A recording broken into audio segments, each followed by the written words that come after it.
Standing in the pouring rain, clutching her suitcase, Imani watched the door slam in her face. Her fiancé had chosen his mother's approval over their love, but 3 years later she would return to that same doorstep, this time in a black limousine worth more than his entire neighborhood. The crystal chandelier above the dining table cast perfect light across the faces of people who had never wanted Imani Baptiste in their world. She sat at the far end of the table, her hands folded in her lap, trying to ignore the way Derek's mother kept glancing at her with thinly veiled disgust. Imani had known this dinner would be difficult, but she'd convinced herself that love could overcome anything. She'd convinced herself that Derek would stand by her side no matter what his family thought. She was about to learn how wrong she'd been. Patricia Whitmore, draped in diamonds and disdain, raised her wine glass and cleared her throat. The conversation around the table died instantly. Everyone knew when Patricia wanted attention, and everyone knew better than to deny her. Her eyes swept across the room before landing on Imani with the precision of a predator selecting prey. "I think it's time we address the elephant in the room," Patricia began, her voice dripping with false politeness. "My son's engagement." The way she said the word made it sound like a disease. Imani felt Derek tense beside her, but he said nothing. He never said anything when his mother started. Patricia continued, turning to address the other guests as if Imani weren't even there. "A teacher. Can you imagine? I suppose someone has to educate the less fortunate children, though I can't imagine why anyone would choose such a modest profession." Polite laughter rippled through the room, and Imani felt heat rise to her cheeks. She loved teaching. She loved her students. But in this room, her passion was treated like a joke. "Mother, please," Derek finally muttered, but there was no strength in his voice, no conviction, just embarrassment that she was causing a scene, not that she was humiliating the woman he claimed to love. "Oh, don't be shy, dear," Patricia said, reaching for the wine bottle. As she poured herself another glass, her hand seemed to slip. Red wine cascaded across the white tablecloth and directly onto Imani's dress. The pale blue dress she'd saved 3 months of paychecks to buy, the dress she'd chosen so carefully because she wanted to make a good impression, the dress that was now ruined. "Oh my," Patricia said, her hand flying to her mouth in mock horror. "How clumsy of me. Though I suppose wine stains are the least of your worries, dear. After all, you can't afford much better than department store fashion anyway, can you?" The room fell silent. Imani looked down at the spreading stain, then up at Derek, waiting for him to say something, anything, defend her, stand up for her, tell his mother that she'd crossed a line. But Derek just stared at his plate, his jaw clenched, his cowardice written across every line of his face. Patricia leaned back in her chair, studying Imani like a scientist examining an unsuccessful experiment. Then she turned to her son. "Derek, darling, I think it's time we had an honest conversation. You're about to inherit the Whitmore estate and take your place in the company. Your father and I have worked too hard to build this family's reputation to watch you throw it away on some temporary infatuation." She said the words as if Imani weren't sitting right there, as if she were discussing furniture instead of a human being. "You have a choice to make," Patricia continued, her voice turning cold. "Choose her, and you're cut off completely. No inheritance, no position in the company, no trust fund, nothing. You'll be as poor as she is. Or you can end this foolishness now, find someone appropriate, and take your rightful place in this family." Imani's heart hammered in her chest. She watched Derek's face, watched the calculation happening behind his eyes. He was weighing his options, weighing her against his money, his status, his comfortable life. She wanted to scream at him, to tell him that if he truly loved her, there would be no choice to make. But she sat frozen, waiting for the man she loved to prove who he really was. Derek cleared his throat. He still wouldn't look at her. "I think we moved too fast, Imani. Maybe we should take a break, figure things out." The words hit her like a physical blow. A break. After 2 years together, after she'd already given up her apartment to move in with him. After she'd met his family and endured months of subtle insults and microaggressions, all because she believed their love was strong enough to weather any storm. A break, she repeated, her voice barely above a whisper. You mean you're choosing them? You're choosing money over me. Derek finally met her eyes and she saw the apology there, the regret, but not enough regret to change his mind. I'm sorry, he said quietly. I can't give up everything for you. Patricia snapped her fingers and two security guards appeared as if they'd been waiting in the wings for this exact moment. Escort Miss Baptiste out, she ordered, and make sure she takes all her belongings. The next 30 minutes were a blur of humiliation. The guards followed Imani to the bedroom she'd shared with Derek, watched as she stuffed her clothes into a suitcase with shaking hands, stood silent as she collected the small pieces of her life that she'd brought into this mansion. Derek never came upstairs. He didn't have the courage to face her one last time. When she reached the front door, suitcase in hand, the sky had opened up. Rain pounded the circular driveway in sheets, turning the world gray and cold. Derek appeared in the doorway, holding out her suitcase, unable to meet her eyes. I'm sorry, he whispered again. I really am. Imani looked at him, this man she'd thought she would marry, and felt something inside her break and then immediately begin to harden. No, you're not, she said quietly. You're just sorry it had to be uncomfortable. She took the suitcase and walked out into the rain. Behind her, she heard the heavy door slam shut with a finality that echoed through her chest. She had nowhere to go, no family in the city, no apartment, just a broken heart and a suitcase full of wet clothes. But Imani Baptiste had survived worse than this. She'd grown up with a single mother who worked 3 jobs to keep food on the table. She'd put herself through college while working full-time. She'd built a life from nothing once before and she could do it again. She wouldn't let Derek Whitmore or his venomous mother break her. The next 3 months were the hardest of Imani's life. She found a cramped studio apartment in a neighborhood where sirens wailed through the night and the heat barely worked. She picked up extra tutoring jobs on top of her teaching position, working 14-hour days just to make rent and pay off the credit card debt she'd accumulated trying to fit into Derek's world. She ate ramen for dinner and skipped meals when money got too tight. Her friends told her she looked exhausted, that she needed to slow down, but slowing down meant thinking, and thinking meant remembering, and remembering meant crying, and she didn't have time for tears. She was stronger than this. She would survive this. One evening in late October, Imani was walking home from a late tutoring session when the rain started again. It seemed like every significant moment in her life lately happened in the rain. She pulled her thin jacket tighter and picked up her pace, passing through one of the city's wealthiest neighborhoods on her way to the bus stop. The contrast always struck her. These massive houses with perfect lawns and luxury cars in every driveway, while just 20 blocks away, people struggled to keep the lights on. That's when she heard it. The screech of tires, the sickening crunch of metal, and then silence. Imani stopped, her heart racing, and looked toward the intersection. A black Rolls-Royce had been T-boned by another vehicle, and the driver of the other car was stumbling out, clearly intoxicated, before fleeing into the night. People emerged from their houses, standing on their porches with phones out, recording. But no one approached the Rolls-Royce. No one checked to see if anyone was hurt. They just watched, like it was entertainment, like there wasn't a human being potentially dying inside that crumpled vehicle. Imani didn't think. She just ran. She reached the car and peered through the shattered window. An elderly black man was slumped against the steering wheel, blood trickling from a cut on his forehead, barely conscious. Smoke was beginning to curl from under the hood. "Sir? Sir, can you hear me?" Imani called out, but he didn't respond. She tried the door, but it was jammed. The smoke was getting thicker.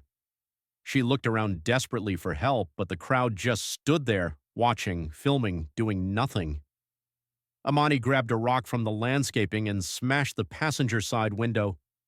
Glass rained down, cutting her hands, but she didn't care.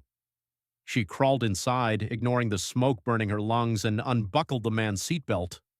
He was heavy, but adrenaline gave her strength she didn't know she had. She managed to drag him out of the vehicle and onto the wet grass just as flames began licking out from under the hood. The man wasn't breathing. Imani's hands were shaking as she tilted his head back, checked his airway, and started CPR. She'd learned this in a training course years ago, but never thought she'd actually use it. 30 compressions, 2 breaths.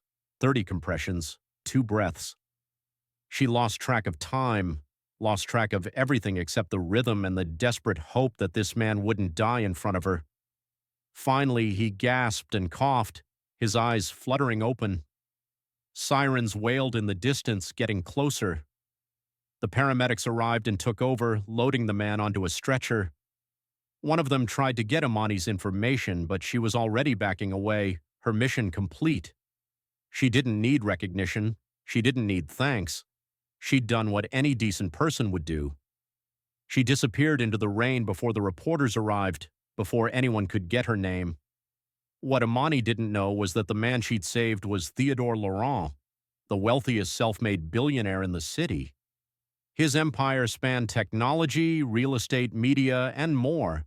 He was a legend in business circles, a man who'd built everything from nothing and never forgotten where he came from. And when he woke up in the hospital the next morning and learned that a young woman had risked her life to save him, he became obsessed with finding her. "I need to know who she is," Theodore told his son Langston from his hospital bed. "Find her." Langston Laurent had always been good at solving problems. As CEO of the Laurent Tech division, he'd turned struggling startups into billion-dollar successes and navigated corporate crises with ease.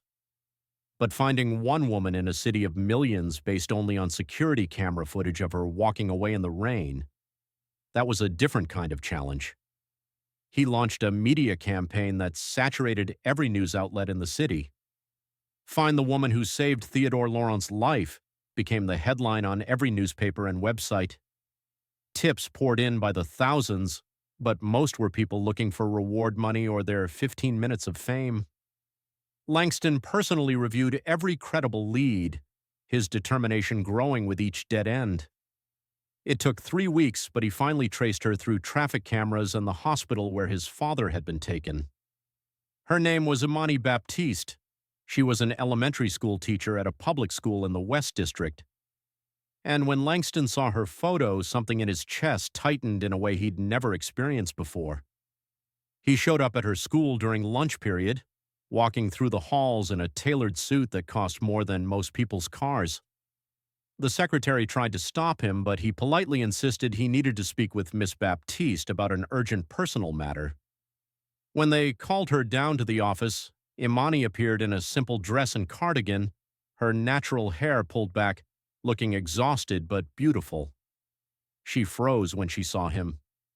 Not because she recognized him, but because men like him didn't appear in schools like this unless something was very wrong. "Miss Baptiste," Langston said, extending his hand. "My name is Langston Laurent. Theodore Laurent is my father. You saved his life." Imani's eyes widened. "Oh, is he okay? I've been wondering, but I didn't know how to find out without—" "He's fully recovered, thanks to you," Langston interrupted gently. "I've been looking for you for weeks.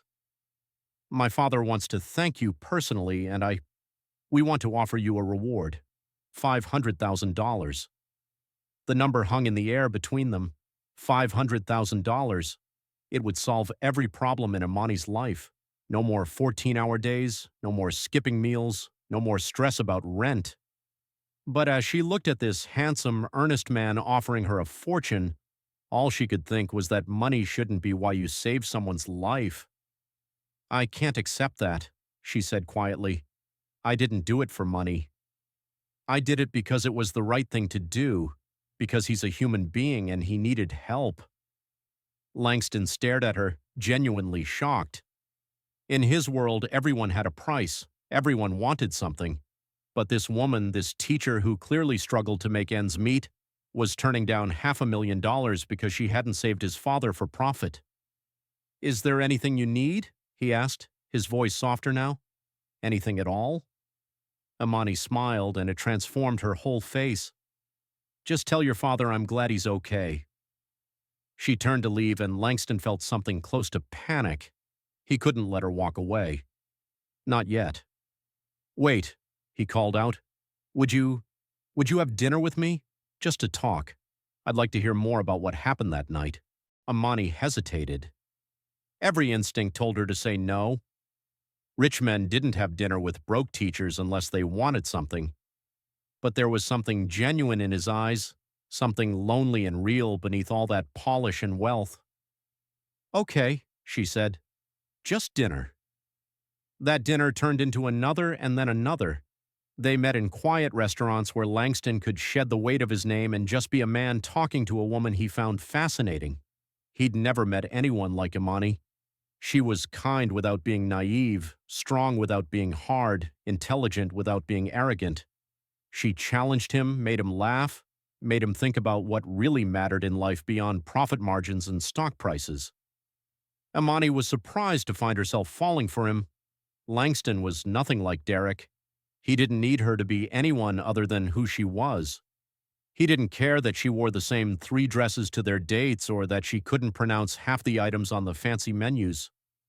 He listened when she talked about her students, asked thoughtful questions about her life, and never once made her feel less than. 3 months after their first dinner, Langston took Imani to the rooftop of Laurent Tower, the headquarters of his family's empire. The city sprawled below them, a galaxy of lights, and he got down on one knee. You saved my father's life, he said, his voice thick with emotion. But you saved mine too.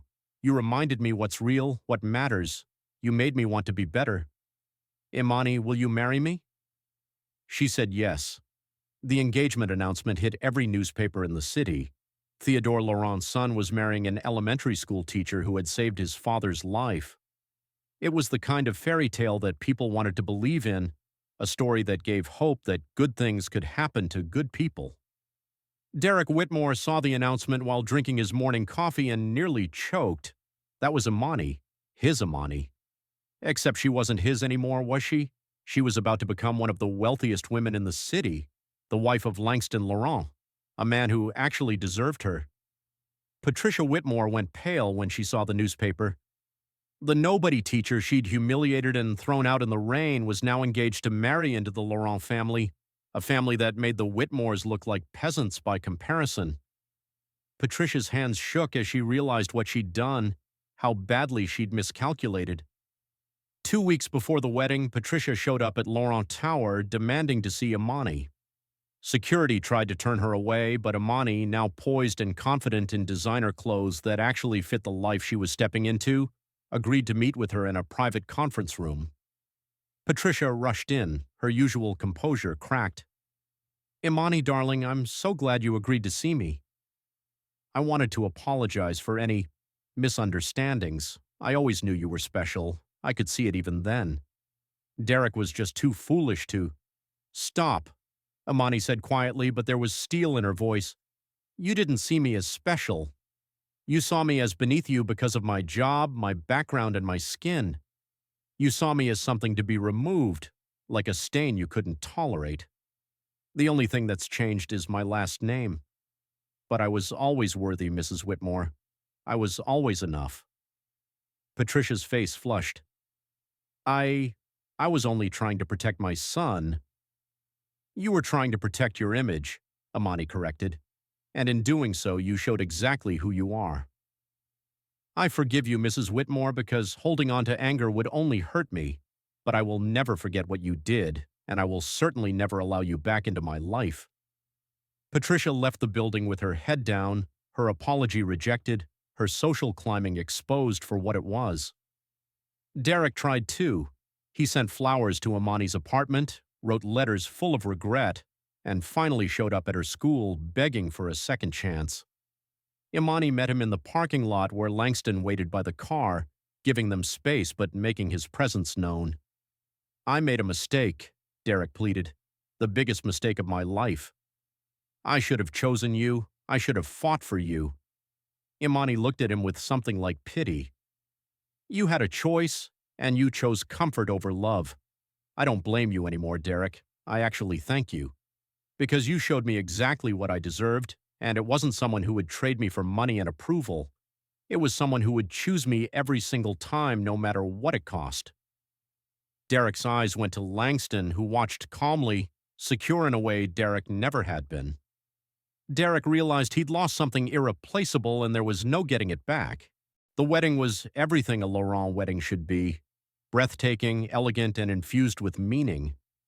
Imani insisted on incorporating elements of African tradition into the ceremony, honoring the heritage that Patricia Whitmore had made her feel ashamed of.